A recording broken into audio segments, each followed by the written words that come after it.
What's up, poker players? Hope you guys are crushing the tables. I got in a mega Sunday session, which I crushed the end of. Played decent, round average during the beginning. I was running pretty well throughout this session. But look at the duration of that. 8 hours, almost 6,000 hands. It was a crazy session. Worked out well for me. A lot of big hands, a lot of interesting spots to look at. Let's jump right into it, you guys.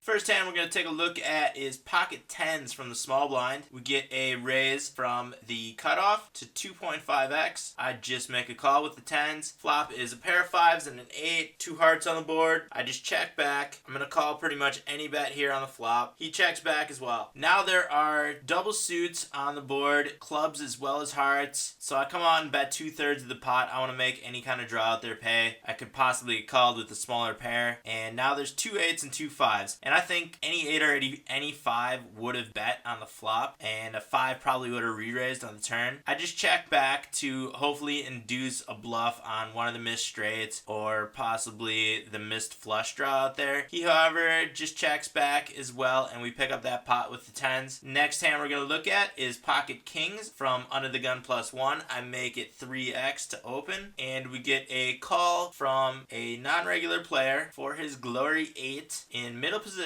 We both have pretty deep stacks in this hand. We get 3-bet, however, from the small blind, who is a very aggressive, non-regular player. Don't have a lot of history with this player. We do know that he bets a ton. That aggression factor of 5.8 post-flop is crazy high. His 3-bet is 8.6 pre-flop. I just want to call here to try to induce for his glory to call, as well as not give away the hand strength to this crazy aggressive player. His fold to 4-bet pre-flop is 100%, so I don't want to make him fold one of his hands that he could be playing post-flop. He comes out and bets $6 on the flop, queen high flop, rainbow. I'm just going to call the 6 again to not give away my hand strength. I think the only big hand that I'm losing to right here is pot queens, and when he checks back on the turn, I think I'm good here and want to make a bet size that will try to induce a call with maybe pocket jacks, maybe an ace king, maybe ace queen. I think ace queen probably would a continuation bet again, but I make it a small bet and he winds up folding. I think we got the most value out of that hand as we were going to. Next hand we're looking at is king queen suited in the big blind. We get an open raise, open min raise from a short stacker, big fuck. I think that's how he wants his name pronounced. And I just make a call in the big blind to the min raise, check back the king high rainbow flop, hopefully induce a continuation bet. He, however, checks back the flop. At this point, I'm going to bet 2/3 of the pot, and he makes a quick call. I have to be pretty much good here a lot of the time, but I'm trying to induce a river bluff here with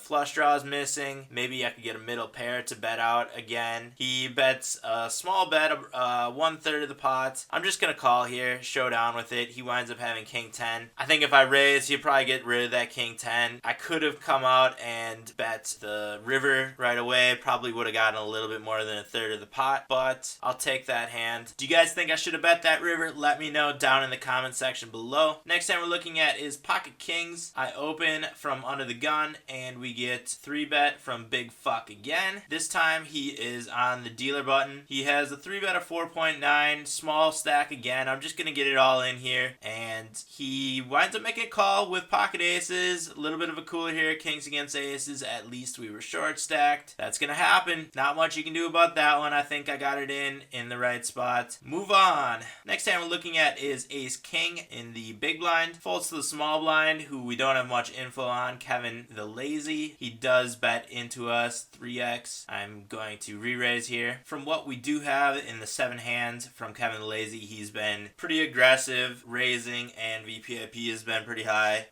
Hasn't folded on the flop, folded on the turn, bet 100% of the river. river. He makes the pre-flop call, and we wind up flopping top pair, top kicker. And I'm just going to call here on the flop, not give away the hand strength. Pretty dry board. There's a couple of straight draws, a couple flush draws out there. Or I guess one flush draw out there, a couple straight draws. And he bets half pot on the turn. I'm going to make any draw here pay. Maybe we could get a king jack, king 10 to call as well. So I'm going to re-raise and put him on a decision for his whole stack. I think the ace king is going to be good against pretty much all the hands that could be raise calling pre-flop. The only one I was slightly worried about was king queen, but besides that, I think we're good on that hand. Next hand we're looking at is pocket tens from the small blind. We have a limp from the cutoff. We are only four-handed on this one, and I am going to put some pressure on these players, and I don't really want to play tens out of position, so I make it 5x, and they both call us, and we wind up flopping a big old full house on this one, and I'm going to throw the brakes on and slow down, try to slow play this one a little bit, and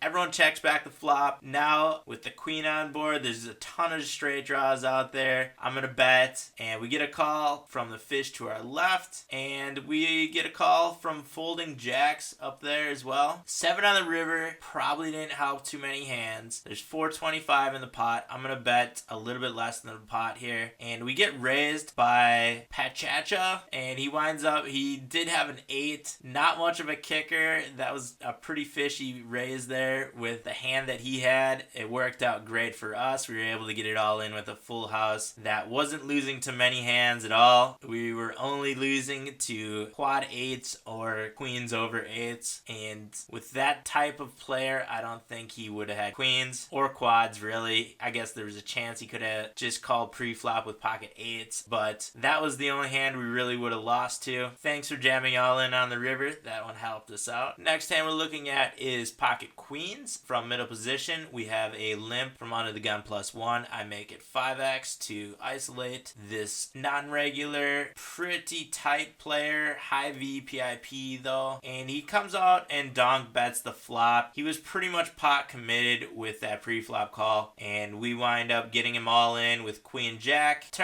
Another queen gives him 2 pair, but he didn't have any outs anymore with that queen, and we wind up taking down a big pot there. The next hand is on the same table. The very next hand actually is king jack of spades, middle position. I make it 3x to open, folds around to the small blind. Samuel Hams, and he comes out and he donk bets the flop for half pot. We have a flush draw. There's an ace on board. We don't really have many hands on this player. We don't know how he plays. He's been pretty loose aggressive so far. He's got a 50% bet on the flop. We're pretty deep stacked on this short table. Wind up turning the jacks. We now have jacks with a flush draw, 326 in the pot, and he comes out and bets into us again. Maybe he's got a flush draw with a straight draw possibly that he could be betting. Again, I really don't have too much on this player. I do know that he plays aggressive. I'm just going to stick around here with the jacks. I think there's a chance the jacks are good here. And he winds up checking the river, and I'm just going to check back too. I don't want to bet into an ace that could have bet the flop in the turn and get called by an ace and lose to that. All the draws really missed, so if I bet, I'm only gonna really get called by hands that beat me again. And yeah, he was bluffing the whole way with 9-8 offsuit. That's one of those that it just didn't feel right to me. Check out these session numbers though. This is insane. Huge volume, almost 9 buy-ins won. You can tell that I was running plus EV plus variance throughout this session. So I hit a couple draws, maybe I hit a couple coin flips more than usual, but you know, that evens out, and I'd been running bad for a while too, so I think I was due for a plus variance session one of these days, and this was it. Sunday Funday, mega session Sunday, gotta love it. Always want to try to keep the biggest win above the biggest loss. Did that today. That is key for a winning session, and you can see that I wasn't playing that good until about 3,500 hands in, which I mean that's could be 2 sessions on a normal day for me. And all of a sudden I either started hitting hands, started making better decisions, got some hot cards, but it really turned around towards the end of the session. That one's gonna help out a lot towards the run to 100k. Taking a look at the 100k session graph now, you can see that I'm just about at my highest point so far. Good turnaround from that little downslope in there that I had. I've had a lot of winning sessions in a row. Trying to slow down that slope of the red line. Think it has a little bit in the last several thousand hands. I've shown down a lot better over those hands too. You can see the slope in the showdowns lost when I had the down slope in net 1 as well. And here is the updated balance for the 100k challenge. You can see that I have